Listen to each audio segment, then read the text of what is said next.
फिर युद्ध किया। इस प्रकार से जरासंध ने 17 बार भगवान के साथ युद्ध किया और 17 बार ही जरासंध हारा।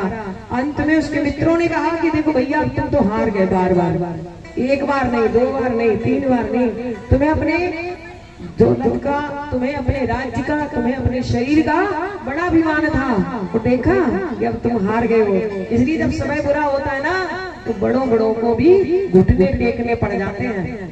इसलिए समय अगर बुरा हो तो समय बुरा हो तो ठहर जाना चाहिए, बार बार वही काम नहीं करना चाहिए। अगर कोई नुकसान हो जाए तो बार बार वही काम करके बार बार नुकसान करने वाला कौन होता है?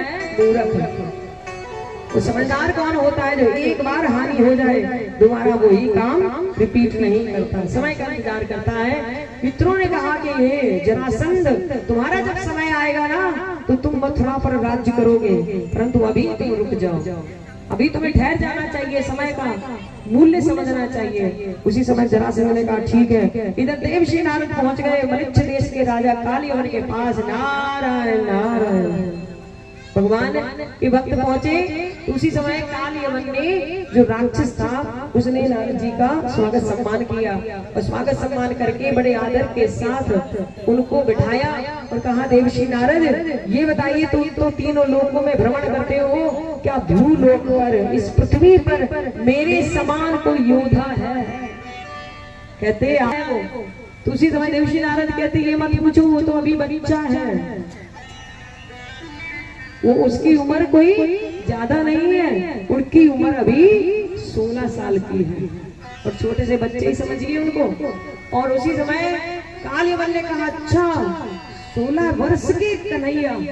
और उसी समय कालीवन ने कहा कि ऐसे बच्चे के साथ तो युद्ध करने में बड़ा मजा आएगा, ऐसे ही योद्धा के साथ लड़ने में जो अभी बच्चा है और बड़ों बड़ों को परास्त कर देता है, ऐसे बच्चे को तो देखना चाहिए। कालीवन जो था मलिच्छ देश का राजा, उसी समय सेना लेकर मथुरा पर आक्रमण करने के लिए जैसे ही आया, उसी समय भगवान को पता लगा। अक्रूर जी को चिंता हो गई। भगवान कहते चिंता मत करो मित्र, अभी मैं कुछ करता हूँ। और भगवान ने उसी समय द्वारका नगरी का निर्माण कर दिया, समुद्र के बीच में, सागर के बीच में। देवताओं को कह के भगवान ने अपनी शक्ति से बहुत सुंदर नगरी का निर्माण कर दिया। ऐसी धरा पर नगरी ना थी ना होगी, स्वर्ग से भी सुंदर नगरी का निर्माण हुआ। द्वारकाधीश की नगरी है वो, कोई देवताओं की नहीं, जो देवताओं के भी देवता हैं, जो समस्त सृष्टि के राजा हैं, उनकी नगरी कितनी सुंदर होगी। मणि माणिक्य से रचना इतनी सुंदर थी कि जो भी देवता देखता है मोहित हो जाता है नगरी को देखकर, इतनी सुंदर नगरी। और उस नगरी के ऊपर अमृत रखा हुआ था। उस अमृत को रखने का मतलब है कि यहाँ पर भगवान की इच्छा के बिना कोई भी मृत्यु को प्राप्त नहीं होगा। और उस समय समस्त देवता प्रसन्नचित्त थे। भगवान ने रातों रात योग माया को कह के कि सबको सोते हुए ही तुम ले जाओ। और योग माया के प्रभाव से जितने भी मथुरावासी थे सब सोए थे। और जैसे कोई सपने में कहीं पहुंच जाता है ना, तो भगवान जी ने सोते में, किसी को सपना आता है तो सपने में कहीं जाता है, यहाँ पर तो उल्टा ही हो गया। सोते में ही भगवान ने कहा पहुंचा दिया, द्वारका नगरी में। और जिसके जैसे जैसे पुण्य लगा भगवान ने वैसा वैसा उन सबको मकान दे दिया। और सब बड़े सुंदर, अरे मेरा मकान कितना सुंदर है, मेरा मकान कितना सुंदर है। और बंधु बांधवों के साथ सभी समझ गए कि ये मेरे कन्हैया की लीला है। बोली द्वारकाधीश भगवान की जय। सभी और भी ज्यादा विश्वास बढ़ गया कि ये कोई और नहीं, ये लीला करने वाले त्रिलोकीनाथ है, जगतपति है। और इधर कालीवन आया और पीछे से जरासंध को जब पता चला तो जरासंध ने घेर लिया। अब मथुरा नगरी में है ही कोई नहीं, था कौन है? अक्रूर जी, बलराम जी और श्री कृष्ण जी और एक दो सेवक और थे। भगवान ने उनको कहा वही तुम तो चले जाओ यहाँ से, नहीं तो जरासंध के हाथ में लग गए ना तो या तो बंदी बनोगे या फिर ऊपर जाओगे। तो भगवान ने सबको भेज दिया, अक्रूर जी को भी भेज दिया कि अक्रूर जी तुम भी जाओ। और बलराम जी से कहा भैया तुम जाओ, तुम्हारा भी काम नहीं है, कालीवन से मैं निपट लूंगा। अब बलराम जी कहते हैं कि प्रभु बात तो ये है, जो पीछे खड़ा है ना, मथुरा के पीछे सेना लेके खड़ा है, वो भी अस्त्र शस्त्र से नहीं मर सकता, और जो आगे खड़ा है वो भी अस्त्र शस्त्र से नहीं मर सकता, तो प्रभु आप अकेले रहोगे? नहीं नहीं, मैं ये गलती नहीं करूंगा। आप जब धरा पर राम अवतार में आए थे ना, तब भी मैंने आपको वन में नहीं जाने दिया था, कहीं भी मैंने छोड़ा ही नहीं आपको। और अब प्रभु आप कह रहे हैं कि मुझे छोड़कर तुम चले जाओ द्वारका नगरी में, ऐसे कैसे हो सकता है? अब तो मैं बड़ा भैया हूँ ना, तो छोटा भाई था तब नहीं छोड़ा, और अब तो मैं बड़ा भाई हूँ, और इतने बड़े बड़े योद्धा दोनों तरफ से, और मेरा कन्हैया छोटा सा। अरे मैं नहीं जानता भाई। बलराम जी क्या कहते हैं? मैं अपना हल लेके खड़ा हूँ, कोई हाथ लगा के तो दिखाए मेरे कान्हा को।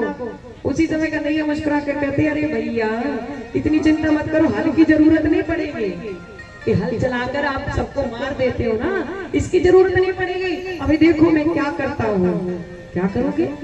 कन्हैया ने कहा, देखो अभी इसको भगा भगा के ना मारा, किनको? काल यवन को अभी भगाता हूँ। बलराम जी कहते हैं, भाई तुम कैसे मारोगे इसको? कहते देखो तो। और उसी समय भगवान ने कहा कालियवन से, कालियवन मैं आ गया, मेरा नाम वासुदेव श्री कृष्ण है। अच्छा तुम्हारा नाम वासुदेव श्री कृष्ण है, तो मैं मनुष्य देश का राजा हूँ कालियवन। भगवान ने कहा पता है, पता है, अपना परिचय मत दो, अब तो युद्ध कीजिए। ऐसा युद्ध कहाँ करूं? तुम्हारा अस्त्र शस्त्र वो सुदर्शन चक्र की बड़ी महिमा सुनी, वो कहाँ है? भगवान कहते उसकी जरूरत ही नहीं है। क्यों? क्योंकि तुम अस्त्र शस्त्र से मर नहीं सकते, तो बेकार में अपना अस्त्र शस्त्र लेकर आओ। जब पता है तुम अस्त्र शस्त्र से नहीं मर सकते, तुम्हें किसके लिए लेकर आऊं? इसलिए मारना तो तुम्हें है। भगवान कहते हैं इसलिए तुम मेरा ये पीतांबर पकड़ के दिखा दो, तो मैं हार मान जाऊंगा। उसी समय कालियवन ने कहा कि ये कौन सी बड़ी बात है, तुम्हारा दुपट्टा पकड़ना कोई बड़ी बात नहीं है। भगवान ने कहा पकड़ के तो दिखा दो, बड़ी बात है। और जैसे ही कालियवन पकड़ने लगा, भगवान ने एक झटका मारा, वो नीचे गिरा, मुंह के बाहर नाक आंख टूट गई उसकी, और वहीं पर जब चोट लगी नाक में, कहता ये तो बड़ा होशियार है। और उसी समय भगवान ने कहा कि अगर पकड़ कालियवन पकड़ लिया हो, और जैसे ही वो हाथ लगाने लगा, भगवान ने फिर झटका मारा, फिर वो नीचे गिरा, घुटनों में लग गए। उसके बाद भगवान भगाते भगाते, भगवान कहते तू मुझे पकड़ के दिखा। भगवान आगे भाग रहे हैं, कालियवन पीछे पीछे ले गया, और जहाँ पर गुफा देखी तो भगवान उस गुफा के अंदर चले गए। अब कालियवन कहता अच्छा ये तो बड़ा चालाक बच्चा है, ये गुफा के अंदर ही चला गया। और कालियवन ने सोचा मैं डरने वाला नहीं हूँ, मैं भी गुफा के अंदर जाऊंगा। तो भगवान ने वहां पर मुचकुंद महाराज के ऊपर पीतांबर डाल दिया। मुचकुंद महाराज को जैसे ही कालियवन ने लात मारी, मुचकुंद की आंखें खुल गई। को नाम नासमान ब्रह्मन कस्य किं वीवचा कस्माद् गुह्यं गतः शिष्यै कंते जो भगवान ने जैसे ही मुचकुंद के ऊपर उस समय पीतांबर डाला, तो उसी समय लात मारी उसने कालियवन ने, और मुचकुंद ने आंखें खोली, कालियवन भस्म। बोली वृंदावन बिहारी लाल की जय, द्वारकाधीश भगवान की जय।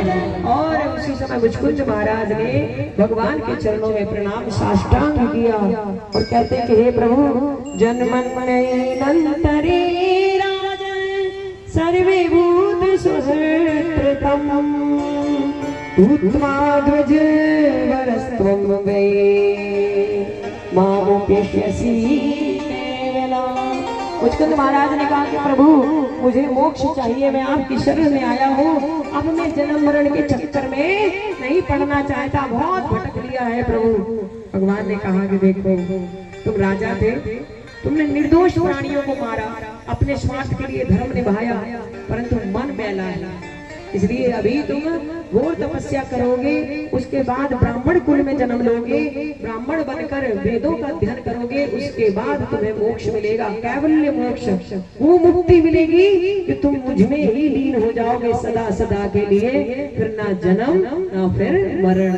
उसी समय मुचकुंद महाराज ने प्रणाम किया। परीक्षित जी ने पूछा कि मुचकुंद ये कौन थे जिनको भगवान ने इस प्रकार से मोक्ष की बात कही? कहते ये सूर्यवंशी राजा थे, देवताओं की सहायता करने के लिए देवलोक में गए थे, वहां पर 1 वर्ष, यहाँ पर 1 युग, यहाँ पर 1 युग, लाखों वर्षों का युग बीत जाता है यहाँ पे, और वहां पे 1 साल।